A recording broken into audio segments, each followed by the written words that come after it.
Hi everyone. Today we have Aditya and he's from Columbia University to share his journey with aspirant. How are you doing, Aditya? Welcome to Connect Bud. Hi, I'm doing good. How are you? I'm doing good and I hope you are staying safe. Yes, Okay, so without wasting much time, let's talk about your educational background. Tell us from where did you do bachelor's and right, in which subject are you specializing in your master's? correct. So currently I'm specializing in operations research. I'm doing my master's in operations research Mm-hmm. and I'm mostly focusing on data science.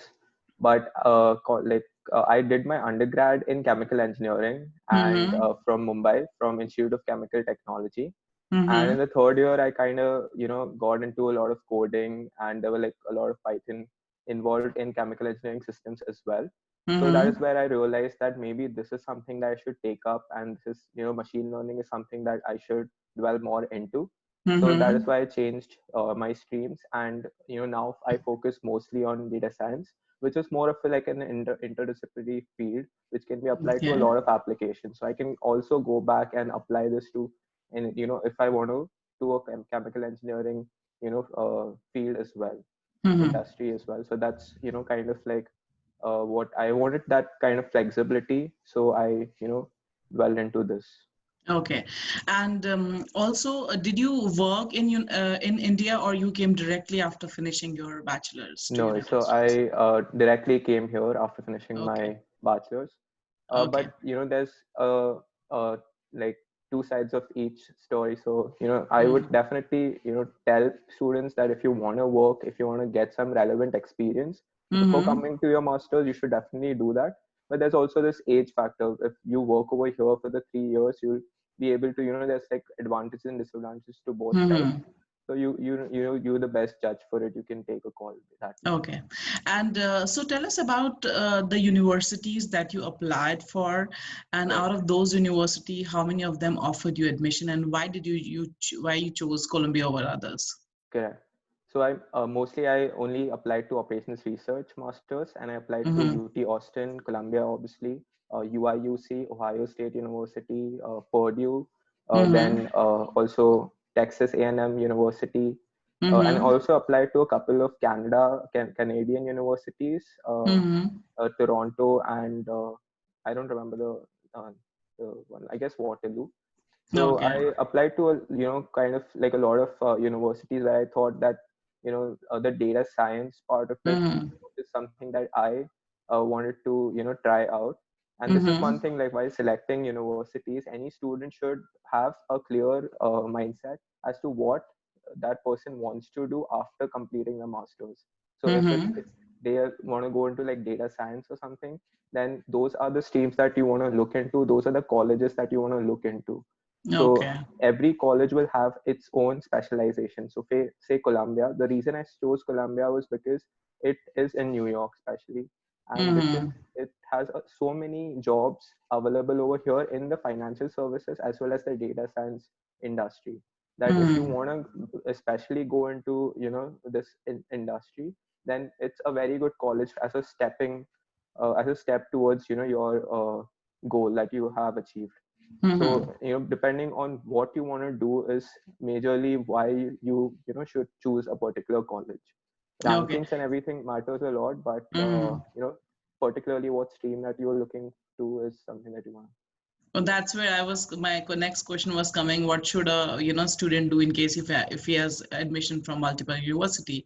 So Right. which you answered. So which is a really good. A student should really have these kind of criterias in the mind before choosing the right university Hmm. for themselves. And now coming back to GRE and TOEFL score, Yeah. tell us how you prepared for these exams. Did you take Correct. some classes or some Right. online or classroom classes? Yeah. So I started applying, like preparing for my GRE in May Mm-hmm. 2018, and I was supposed to like go off to the university in August 2019. So about like Mm-hmm. a year back, where I started preparing for my GRE, and I did take Mm-hmm. some classes, majorly for English. That Okay. I thought, maybe if there's a class that I attend, then maybe I would have like a kind of a discipline, so I could kind of practice it daily. But Mm-hmm. mostly because, for engineering students as such, maths is not really difficult. You could score decent marks. So for Mm-hmm. GRE, I scored 323 on 340, and Mm-hmm. for TOEFL, I scored 107 on 120. And Okay. yeah, so I did take classes. I took College Pond, which is one of the Mumbai, consultancy services that also take classes. Okay, so that you feel was quite helpful.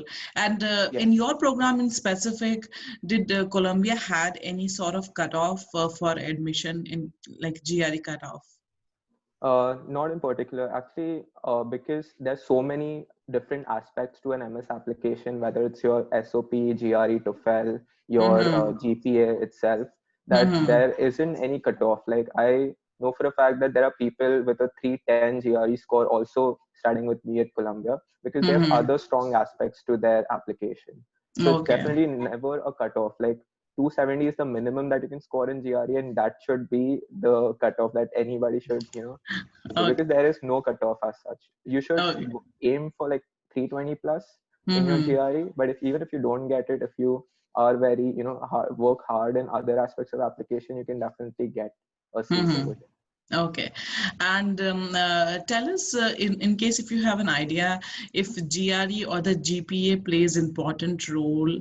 As you said, there are a lot of factors like SOP and Right. all, but between these two, what Hmm. plays more important role when it comes to admission in your university, in your program? Definitely, the GPA is much more important than the GRE. GRE Mm-hmm. is more of, like a cutoff kind of a thing. Like if it's more than, say, a relevant kind of a score, then, they just don't look into it. So if you've gotten like a 335, but if you've gotten Mm-hmm. like a 320, both of Mm-hmm. it is like kind of the same, where, they know that, you can handle like the kind of analytical skills you have and, experience with the language, so all Mm-hmm. sorts of those things. You should particularly focus entirely on the whole application as such. So if you Okay. also have like, don't have good LORs, letter of recommendations, Mm-hmm. maybe even if you have a higher GPA, you wouldn't get the colleges that you are aiming for because they rank each and every aspect of it, with the same seriousness. Okay. Now Yeah. talking about GPA, what was your GPA if you would like to talk about it, Aditya? I had a GPA of 8.64. Okay. Yeah. All So right. which was kind of like an average Mm-hmm. GPA. I had like a lot of friends who had more GPA than I had. Mm-hmm. But yeah. Okay. And tell us about the visa process. Mhm. How did you prepare for your visa interview? And do you have any tips and suggestions for Right. aspirants in particular? Yeah. So my visa interview, I had prepared quite a bit for it because, you tend to get a bit paranoid with respect to the visa preparations and the visa Mm-hmm. interview. But in reality, my visa interview only went to for 10 seconds and then it was over, and, I got the visa right then and Okay. there. But with respect to preparations, of course, there are like, of course, you need to have your I-20 or passport. And Mm-hmm. with other than that, you need to have the kind of financial documents. So the questions that, you might be asked would be like, what does your father do? What does your parents do? With Mm-hmm. respect to whether you can afford the tuition fee that the university has. Okay. And also, other than that, they would ask as to what your plans are after you Mm-hmm. complete your master's. So you need to be aware that, you need to kind of tell them that you're using your visa for educational purposes and you don't want to stay over there for, after like for Oh, wow. permanently, right? Okay. So, you need to tell them as to, and which would be true for a lot of people. Like I personally want to, after completing my OPT, want to come back and work in India itself. So for Okay. that sorts of way, you can tell the visa officer as to what your plan Mm-hmm. is.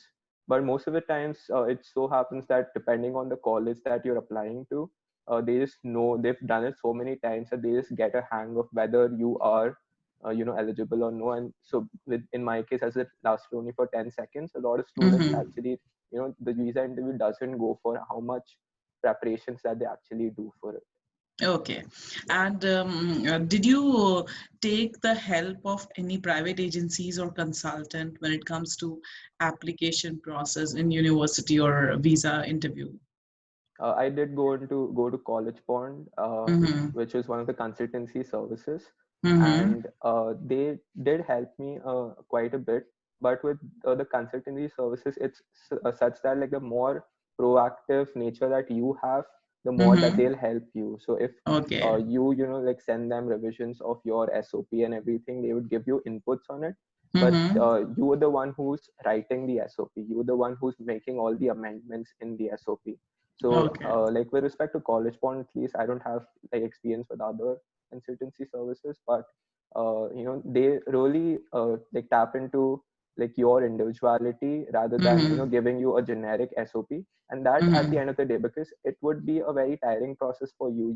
It'll be hard for you to get into writing your own SOP and everything. But at the end of Mm-hmm. the day, that's what makes it a good SOP, and that's what makes Okay. you go into a good university Okay, so it's time that you put in effort on few things on than to your just own. outsource it. Yeah, Okay, that this is really helpful, and maybe they can take help from student like you, aspirants who have already definitely. done this. Okay, now let's talk about your student loan for your masters. Did you take a loan from any of the bank, and if yes, then how was the process? Right. So I did not end up taking a loan for this thing. So like my parents and I, we just decided that they'll fund me themselves. Mm-hmm. But I definitely did look into this consideration. So Mm-hmm. like but we just uh, like calculated like the kind of interest and everything. So there, Mm-hmm. I do have friends who've taken a loan and they're pretty happy with some of like the loans, like some of the partners that they've taken loans with. Mm-hmm. So it depends basically. Okay. And also, now coming to your college campus, tell us about college campus and infrastructure inside it. Definitely. So because it's in New York, Mm-hmm. Columbia is a smaller campus than many of the other campuses that you would have, say OSU or Dartmouth. Both of them are like college towns. They have a lot of Mm-hmm. space, but Columbia is only like 36 acres, and it's a much tight knit community, you would say, because it's in the city. It's in Manhattan. So Mm-hmm. yeah, it's so that's an advantage also, because you kind of get like you always bump into a lot of people. You always are interacting with so many other Mm-hmm. people, and there are like in this small space there are like 22 libraries that Columbia has. And that's important Okay. because as a master's student or as any student, you would spend most of your time in the library. And Mm-hmm. like most of the libraries have like these special characteristics that they have. So there'll be silent libraries or libraries where you can collaborate with people. So if you want Mm-hmm. to, get like stuff done or study or something, you can go into the silent libraries. But there are a lot of Mm-hmm. projects and group activities that you need to be involved in, where you can make benefit of the collaborative libraries, where you can talk Mm-hmm. as much as you can. You can bring in food. You can stay for longer hours and Mm-hmm. really like develop that whole scene. So personally, like when I used to go to the university, we used to like go in the morning, say 9 or Mm-hmm. 10, and only come back at night at 10. So there are like Okay. so many events and activities that happen. Mm-hmm. So you kind of spend the whole day over there. Yeah. Okay. And let's talk about lab. Tell us the lab facilities inside the university, and does your in your program, are you using any labs? Right. So my program, especially the operations research, only a 1.5 year program, which Mm-hmm. trains us for the industry specifically and not for research. So I Mm-hmm. don't have any lab, duties as such.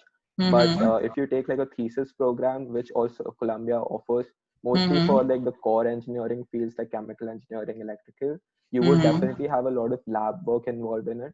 And it's like Columbia in like the buildings dedicated to like labs available. And it's like I've seen some of the labs and they're like to the best kind of equipments that you will have over here. Of course, like, the amount that you're paying, you also like reap the benefits of Yeah. it. Yeah. Okay. And tell us about the gym and recreational facilities for student inside the university. Yeah. So for Columbia specifically, we have the Dodge Recreation Center.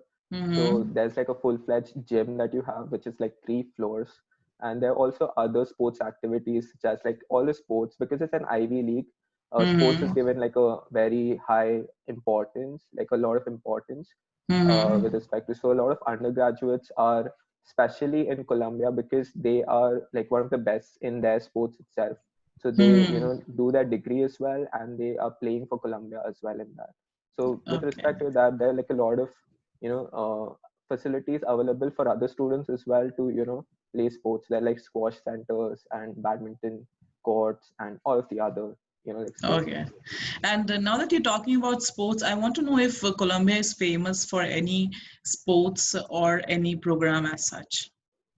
Yeah, I'm not really sure, like which exactly is the sport that we Mm. excel at. Definitely, it's not football because there are better colleges that kind of Mm. beat us every time. But yeah, uh, Roar, Okay. go Columbia. Okay. And but yeah, there are a lot of sports that student kind of involved into. And what about program? Aditya, is Colombia famous for any of their programs? Yes. So as I said, Columbia, like with respect to academic programs, Mm-hmm.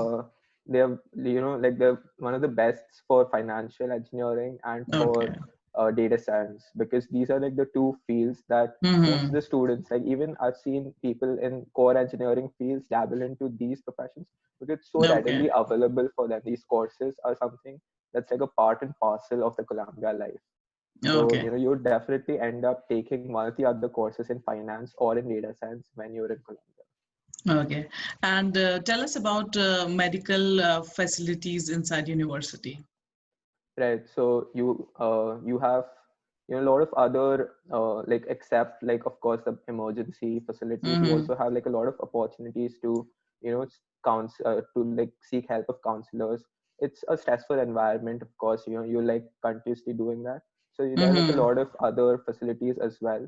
And like one of the incidences that happened, like we were playing football like in one of the neighboring grounds, and one of my Mm-hmm. friends, he got hurt. So we Mm-hmm. called the Columbia facility, and they were here with the ambulance, and he got like he took they took him with from the stretcher and everything. So that kind of like confidence you always have Mm-hmm. with the you know with being a part of like the university. So they are very prompt in, Yeah. taking action which are really very urgent. Hmm. Okay, let's talk about career center and career service facilities inside university. The career, sorry. Career center and how good are the career service Right. facilities? Definitely. So like my university, my department is Mm-hmm. like, I'm like really proud because they have like a career placement cell in themselves. So Mm-hmm. they have like people who've been hired to get other people a job. So there are a lot Okay. of companies that actually come do an employer session where like for our department specifically, there are companies that will present their whole structure as to what work they do and Mm-hmm. what positions are available for them. So Mm-hmm. you can directly apply through the department portal itself to get yourself, like the pool of applicants over there is very Mm-hmm. low because they specifically want Columbia University students, specifically the Mm-hmm. students in the industrial engineering and operations research department that I am in. Okay. So yeah, so with respect to that, I think Columbia gives a lot of importance to the the finding a job. They basically prepare you for the industry at the end of the day. And because Mm-hmm. the university is in New York, it's very Mm-hmm. convenient for the people who, like, for the companies to come to Columbia and do their presentation itself. Because a lot of Okay. companies in New York can just come by and make it happen. So that way, I think it's a pretty tight structure. Yeah. Okay.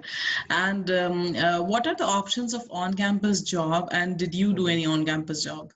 Yeah. So I did end up doing an on-campus job. So, and there are a lot of on-campus jobs that you get. So the Mm-hmm. one that I did was a student athlete tutor. So what it involves basically, because it's an Ivy League school and because there are a lot of people who are involved in like athletics from like the undergraduate school or even from the graduate school, these Mm-hmm. people have like they have some academic tutoring required to Mm-hmm. cover for their courses. So you will have like maths or physics taught to them by us, so by the graduate Okay. students.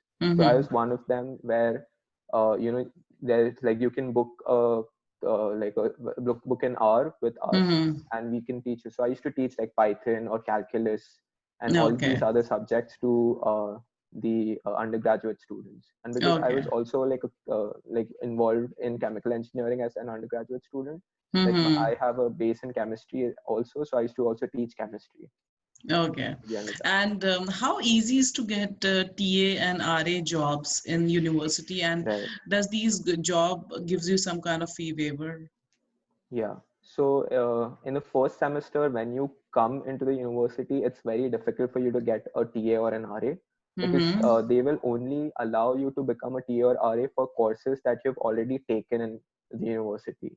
So Okay. by the second semester and the third semester, it's if you've taken the courses, and if you scored well, so you need to score like an A grade, or Mm-hmm.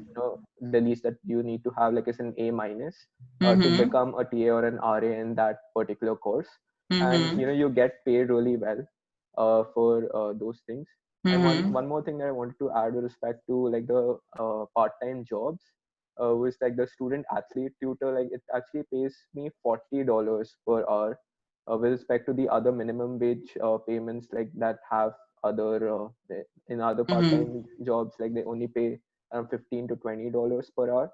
So like Okay. it's a very like a kind of a uh, difference in the kind of job that Yeah, you're capable of. $40 for a non-campus job is high. It's a I yeah, mean, it's I quite high. have heard of these TAs and RAs getting it, but not Yeah, like in other, which is really good.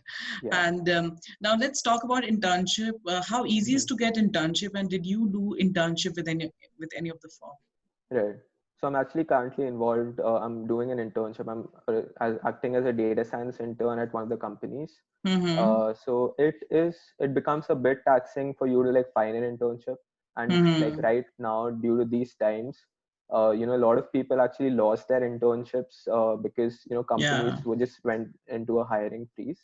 So Mm-hmm. other than that, I think you need to keep on networking with other people, get to know what exactly are the skills required in order for Mm-hmm. you to get the job, and also like continuously keep on working on your resume, keep on doing academic projects if you don't have like the relevant industry experience as such. So all of Mm-hmm. those things help you in getting an internship. Okay. And are there any special restriction for international student to become eligible for internship? Yeah, so one of the restrictions that they have is that in the first 2 semesters, Hmm. after they come to the United States, you cannot do an internship, or you cannot work outside the university, at least in the Mm-hmm. US. So if you're like Okay. working in a restaurant or something, like that's not relevant. You can't Mm-hmm. do that outside the university. It Okay. needs to be something that's affiliated by the university, and that's how you can get a job. But after Okay. like the second semester, that like I completed my second semester and then started my internship. So that's what Mm-hmm. people follow over here Okay. during the summer semester. Yeah. All right. And would you like to recommend any additional coursework that can help incoming students to Hmm. improve their chances of getting internship or job? Definitely.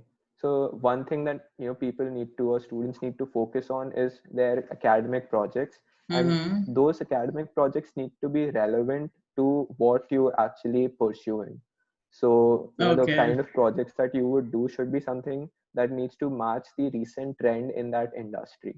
So if Mm-hmm. that's like the kind of thing that, so if personally, if I am involved in data science, I should Mm-hmm. have a good background in say Python. I should have a good Mm-hmm. academic kind of projects profile where I've done Mm-hmm. relevant work over here. And that Mm-hmm. is something that you also put in your SOP, where the kind of jobs or the kind of story that you're building over there, as to how Mm-hmm. you came into that and what exactly are you contributing to in the industry, is Mm-hmm. something that is also very relevant while finding an internship, because you can Okay. talk about that during interviews, and you can get all pointers put forth. So that helps Mm-hmm. getting an internship. Yeah. All right. And let's talk about the stay at the campus. So when you came to Columbia, did you stay on campus or off campus, and how did you find your housing? Right. So I stayed off campus because Mm-hmm. of the limited space that you have in the university, the Mm-hmm. first preference that's given to the housing on campus is to undergraduate students, because Okay. they're younger. Mm-hmm. And then it's been given to the PhD students, and also then it comes to the master students. So most of the Okay. master students, most of my friends live off campus. One of Mm-hmm. the great resource that Columbia has is that there's an international house that Mm-hmm. caters to that. It's basically a building which is a dorm kind of a system where people from different countries live together. So Mm-hmm. you can people can definitely check out that. But I personally, when I got an call from Mm-hmm.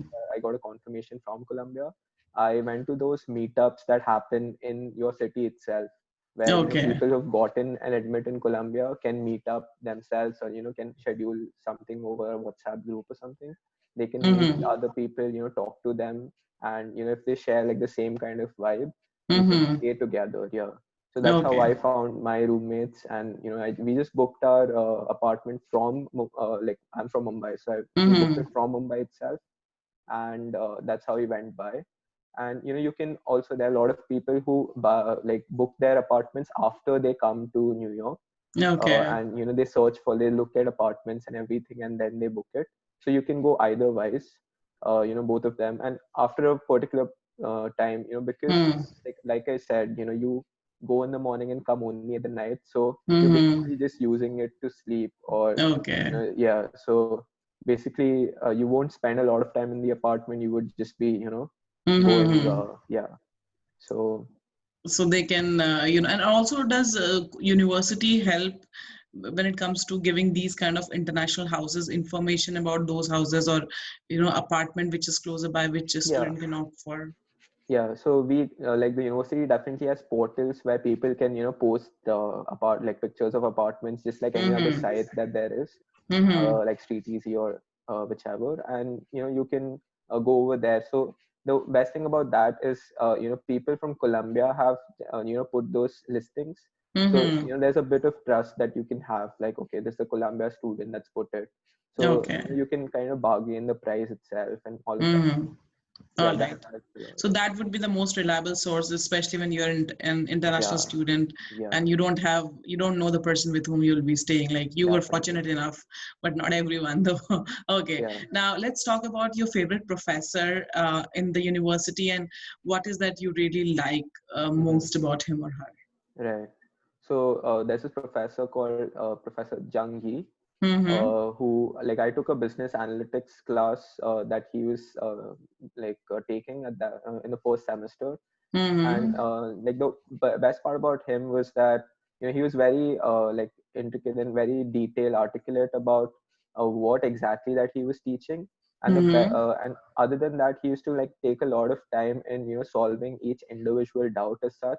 And he was Mm-hmm. very engraved in the kind of he loved teaching, basically. So he was quite engraved in every student should basically know or understand what he's Mm-hmm. teaching. There's a lot of applied machine learning itself in that course. So you kind of have to have a gradual kind of understanding, Progression yeah, towards, yeah. progression towards that.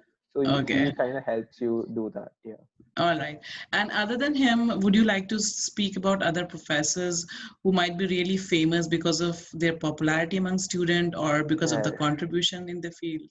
Right. So there's a professor called John Paisley who Mm-hmm. takes the machine learning course here at Columbia, and he's like Mm-hmm. one of the most renowned people for the data science. He's from the electrical engineering department and also member of the Data Science Institute over here. And Mm-hmm. I took a course with him for machine learning, and he was one of the best professors also, Mm-hmm. apart from Zhang Yi, that I came Okay. across, because all these people really wait a moment and kind of make sure that everybody's understanding everything.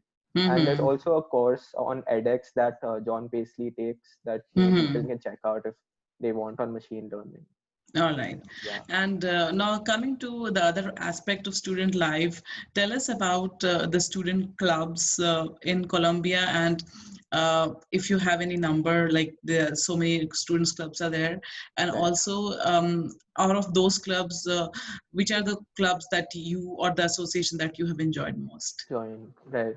So like exactly. So there are a lot of clubs in, like Columbia, like the product Mm-hmm. managers club. So there's a management consulting industry as well, where Mm-hmm. people look out to become product managers. People look out to go into the consulting industry and work as a consultant.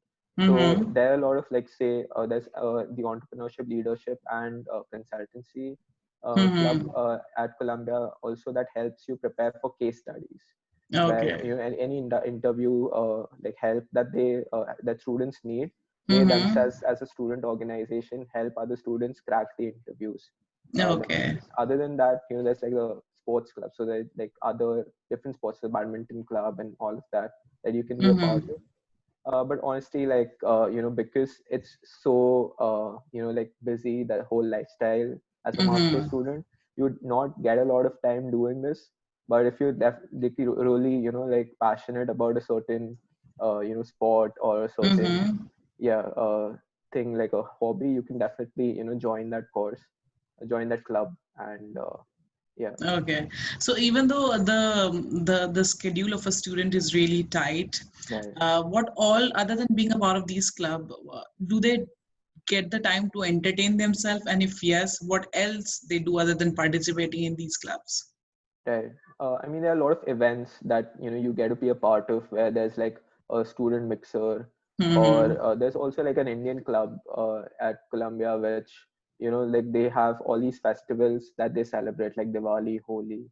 There's also Okay. a Sikh club where there's a langar that's Mm-hmm. provided. So it's like good to see, like there's langar is provided at one of the halls at Columbia, kind of. Okay. Yeah. And there's also, like, a lot of events, like a DJ night, or kind of like all those nights that I don't know till what extent it would be continued Okay. right now due to this situation. But Yeah. definitely, so the events and also the academics is what makes your whole day. So you're Okay. continuously also having fun at the middle, but you Hmm. also like studying for the test that's gonna come. Okay. Right. So So yeah. I mean, it's quite happening, whether it's come to academy Yeah. aspect or the other aspect. Yes. Okay. Now let's talk about the number of hours that a student in your program would spend in the classroom listening to lectures, Hmm. coming back doing homeworks, assignment, and project on an Correct. average in a week. Right. So mostly in a week, you would only spend like about 5 hours in the classroom, I guess, Mm-hmm. because so that's not a lot of time in the classroom, Mm-hmm. basically.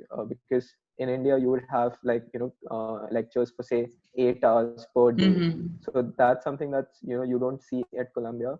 But the amount of coursework that you have, the amount of work that you would do would be like 10 times the amount of work that you would do in an engineering college. Because like Okay. in an engineering college, you only kind of study 10 days before the exam, or Mm-hmm. like try to get it through. But over here, you have like weekly assignments that you need to complete. So, and also there are like group projects that they give you, so you're Mm-hmm. continuously basically learning each and every single time. So Okay. most of the time that you spend is in the libraries or with your friends, collaborating with each other to get to learn. And the Mm-hmm. self-study aspect of the whole curriculum is something that comes forward more than somebody teaching you something and you giving exams. It's more Okay. of you researching and everything, Mm-hmm. and getting through. Yeah. So let's talk about academic pressure and workload in your program. Hmm. On the scale of 1 to 10, 10 being the highest, how would you rate it? Probably like a hard 8.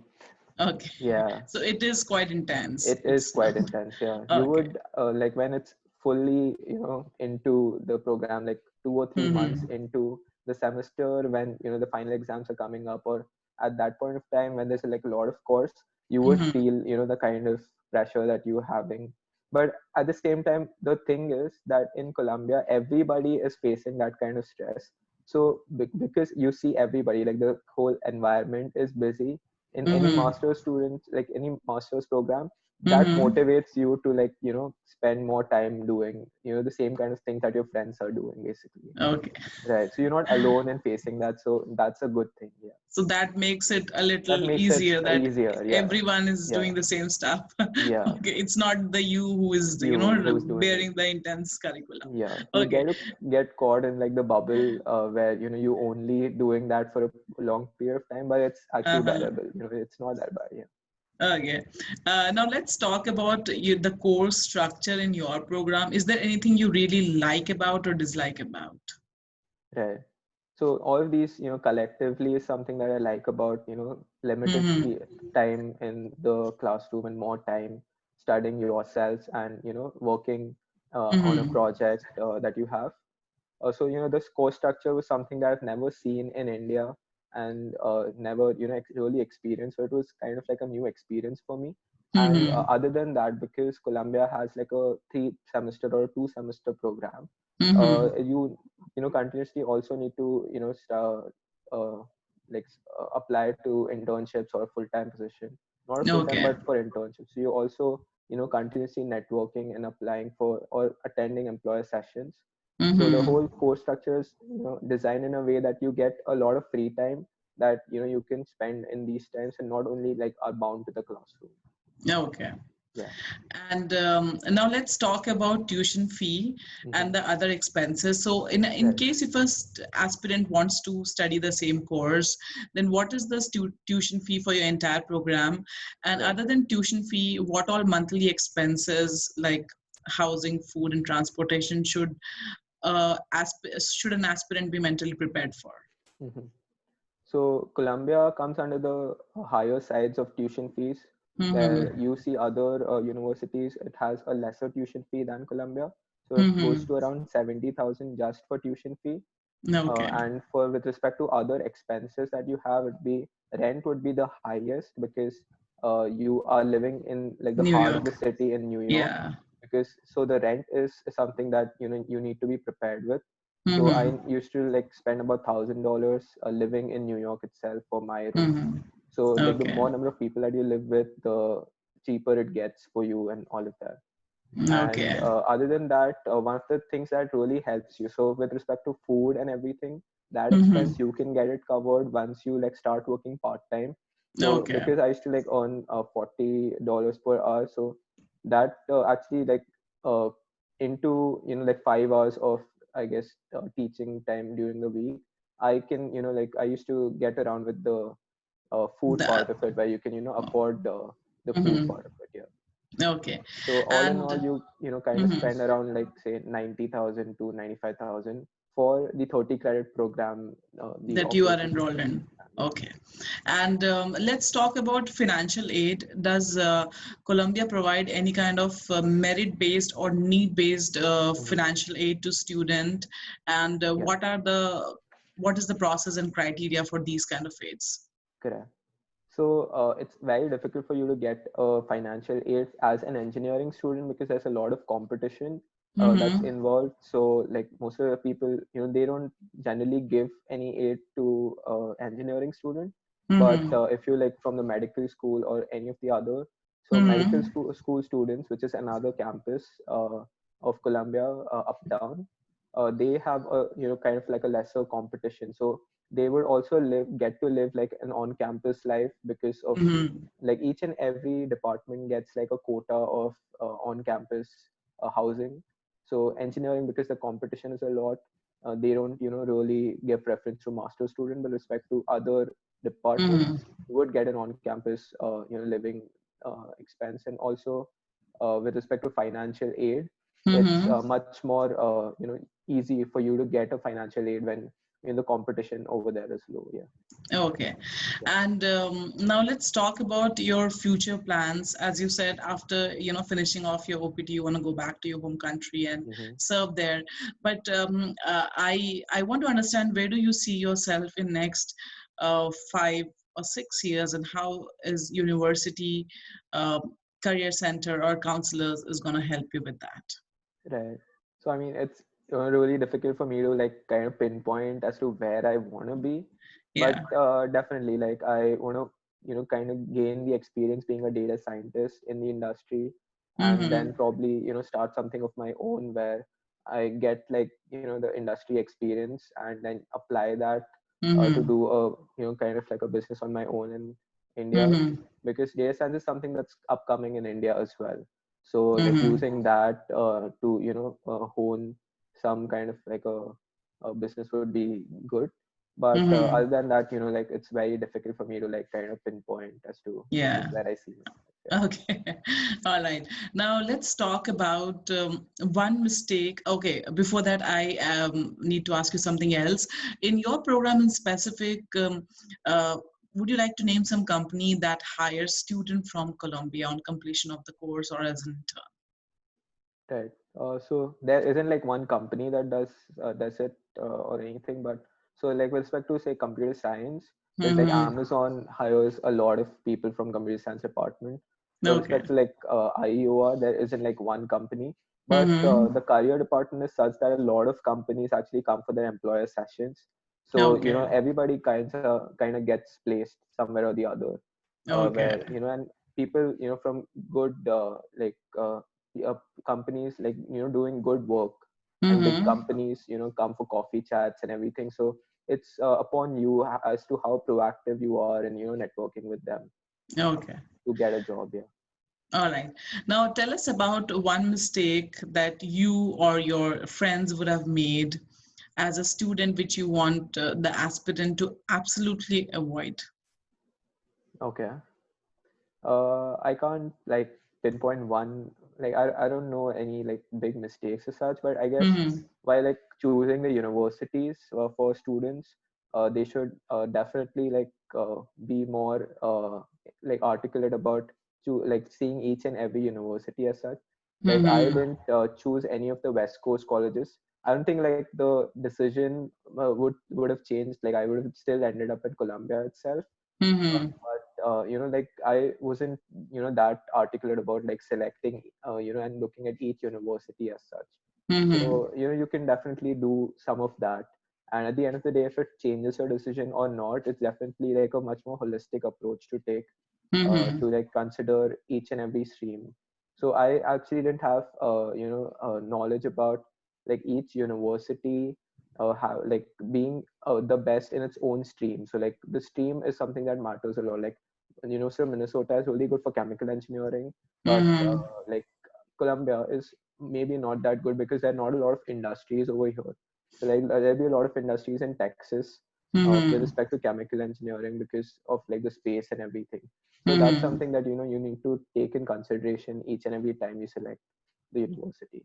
Okay, Yeah, so this is something which it's better to keep in mind yeah, before making application to various universities. right, Okay, now tell us if you have some advice, a piece of advice for aspirant, what they should do or not do correct. in terms of choosing university, writing their SOP, or whatever a general Right. advice that you want to give it to them.